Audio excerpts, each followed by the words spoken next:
Shalom saudaraku, selamat pagi buat kita semua. Sebelum kita mendengarkan firman Tuhan, saya akan mengajak kita untuk bersama-sama terlebih dahulu bersatu dalam doa. Kita berdoa.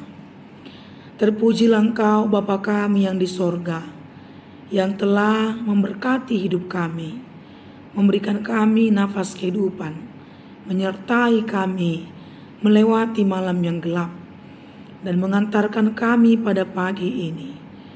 Pagi ini kami mau sambut firman Tuhan dengan hati yang bersyukur.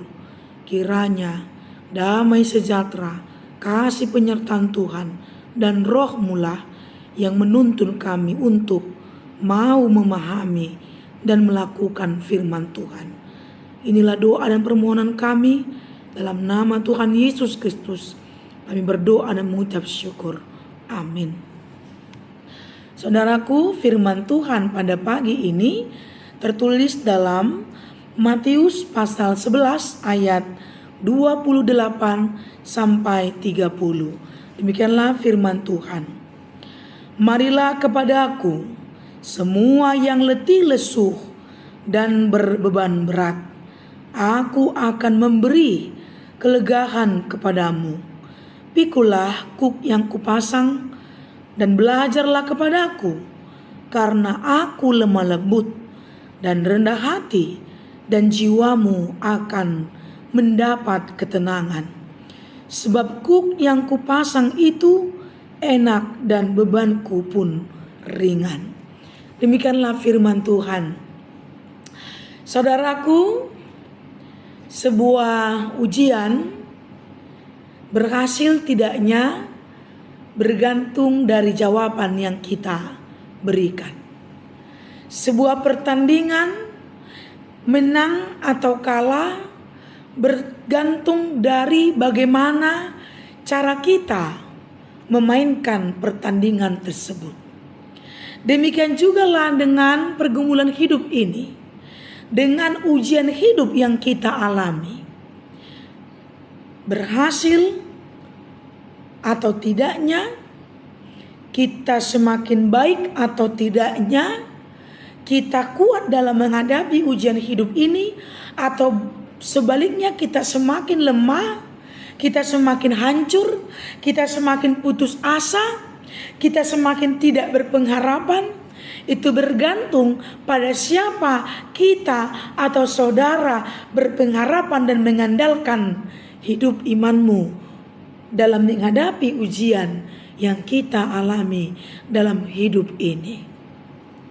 Untuk itu, pada pagi hari ini, dalam renungan yang luar biasa ini, saya dan saudara diingatkan kembali bagaimana cara menghadapi, bagaimana cara mengatasi, bagaimana sikap orang percaya ketika menghadapi pergumulan dalam hidupnya. Bagaimana tindakan kita? Pada renungan hari ini, sungguh luar biasa firman Tuhan mengingatkan saudara dan saya. Ketika kau mengalami pergumulan, ketika kau mengalami pencobaan, ketika kau mengalami penderitaan, ketika kau banyak menghadapi kesulitan, mau karena utangmu yang begitu banyak, mau karena pergumulan keluargamu yang begitu berat, mau karena penyakitmu, hari ini Yesus mengundang kita. Cara menghadapi pergumulan, sikapmu menghadapi pergumulan. Sebagaimana kita ketahui, mau tidak mau, suka tidak suka, pergumulan pasti akan datang pada waktunya. Tapi sikap orang beriman bukan menyerah. Sikap orang beriman bukan putus asa. Sehingga banyak kita dengar saat ini, saking beratnya pergumulannya, saking sulitnya pergumulannya, sudah banyak orang memilih untuk mengakhiri hidupnya dengan bunuh diri. Dia tidak punya lagi iman, dia tidak percaya lagi kepada kuasa Tuhan dalam hidupnya. Hari ini firman Tuhan mengingatkan kita. Yesus berkata, marilah kepadaku semua yang letih, lesu, dan berbeban berat. Marilah kepadaku. Ini panggilan bahwa Yesus mengajak kita. Yesus mengundang kita, mari kepadaku. Kita adalah miliknya. Kita adalah kepunyaannya. Kita adalah domba-dombanya. Kita diajak datang kepada Tuhan. Mari kepadaku. Yesus membuka tangannya untuk menyambut kedatangan kita. Semua yang letih, semua yang lesu, semua yang memiliki beban yang berat, kita diundang untuk datang pada rangkulan Bapa. Kemudian dikatakan, aku akan memberikan kelegaan kepadamu. Yesus tidak menawarkan kepahitan. Yesus tidak menawarkan bebanmu semakin berat, tapi justru Yesus mengatakan, aku akan memberikan kelegaan kepadamu. Kelegaan itu bisa kita artikan sebagai bentuk kedamaian, ketenangan, kenyamanan. Pikulah kuk yang kupasang dan belajarlah padaku. Pikul. Yesus tidak bilang langsung selesai, kau datang langsung bebanmu dihapus, tidak. Tapi pikulah kuk yang kupasang dan belajarlah kepadaku. Kita diajak pikul. Bukan berarti dengan menanggung beban Tuhan lepas tangan, tidak. Justru dengan pergumulan itu, mari kita belajar dari Yesus yang dia juga menderita. Tapi dia memenangkan penderitaan itu dengan beriman dan mengandalkan iman kepada Tuhan.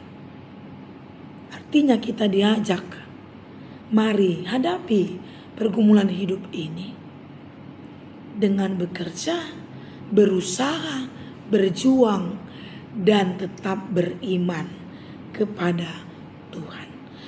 Belajarlah daripada aku, kata Yesus. Bagaimana Yesus menghadapi pergumulan, menghadapi tantangan, menghadapi salib. Yesus tidak menyerah, tapi sebaliknya dia menghadapi salib itu dengan tetap berpegang teguh dan beriman kepada Bapa yang di sorga. Inilah ajakan untuk kita. Pergumulan boleh saja berat, tantangan boleh saja berat, kita boleh saja menangis, kita boleh saja hampir merasa sangat lelah, letih, lesu, sangat berat beban ini. Tapi kita diundang oleh firman Tuhan supaya belajar dari Yesus bagaimana Tuhan kita menghadapi pergumulan itu. Tidak menyerah, tidak putus asa, menghadapinya dengan beriman kepada Tuhan. Ingatlah bahwa tidak ada yang mustahil bagi Tuhan. Ingatlah bahwa Tuhan selalu merancangkan yang terbaik bagi kita. Kalau kita diizinkan untuk menderita, kita diizinkan menangis, kita diizinkan memiliki kuk yang berat, bukan berarti Tuhan lepas tangan. Tapi Tuhan mau meneguhkan iman kita. Mari pikul kukmu dan tetap beriman. Percayalah, pada waktunya kau akan menang dan akan melihat bahwa di balik penderitaan itu ada sukacita. Di balik tangisanmu ada sukacita. Di balik jeripayamu ada berkat Tuhan. Di balik beban yang berat, di balik keletihanmu memperjuangkan anakmu, di balik kelesuanmu dalam menghadapi pergumulan hidup ini, ingatlah ada saatnya Tuhan akan memberikan, mengabulkan dan membawa kita pada kemenangan. Terima kasih Bapa yang di sorga untuk firman Tuhan yang sudah kami renungkan. Maka berkatilah firman-Mu Bapa, berkati hati kami untuk menerimanya dengan sukacita, dengan mengimani, agar setiap kami dalam menghadapi pergumulan hidup, kami tetap menjalaninya, menghadapinya, memikulnya dengan beriman teguh kepadamu dan percaya bahwa dalam penderitaan sekalipun seberat apapun, di sana Tuhan tetap setia, menyertai, menguatkan hati kami. Kami tidak berjalan sendiri, karena firman Tuhan itu sungguh benar. Kau akan memberikan kuk yang ringan bagi kami. Setiap pergumulan tidak akan pernah melebihi dari kekuatan kami. Kami dapat melaluinya karena bersama dengan Tuhan. Inilah hidup kami, Bapa. Berkatilah kami, berkatilah keluarga kami, berkatilah anak-anak kami, dan juga pekerjaan kami. Berikan kekuatan bagi kami, kesehatan untuk melakukannya. Agar dengan bekerja, kami selalu ingat untuk selalu percaya kepada tangan Tuhan. Bapa di sorga, apa yang mempergulung kami saat ini, biarlah pergumulan itu semakin mengantarkan kami untuk semakin percaya kepada Tuhan. Ya Tuhan, kami mau berdoa untuk saudara kami yang sakit, sembuhkanlah mereka. Bagi yang berulang tahun, tambahkan Tuhan umur yang panjang, sukacita, berkat yang daripada Tuhan. Biarlah sukacita, berkat senantiasa melimpah dalam kehidupan saudara kami yang berulang tahun, demikian jugalah dengan kami. Ya Tuhan, kami serahkan hidup kami kepadamu. Kiranya Tuhan memberkati kami dan mengampuni kami akan dosa dan kesalahan yang kami perbuat. Ya Tuhan, ampunilah kami dari dosa kami, supaya kami layak meminta dan menerima berkat-Mu. Dalam nama Tuhan Yesus Kristus, kami berdoa dan mengucap syukur. Amin. Selamat pagi saudaraku, Tuhan memberkati kita.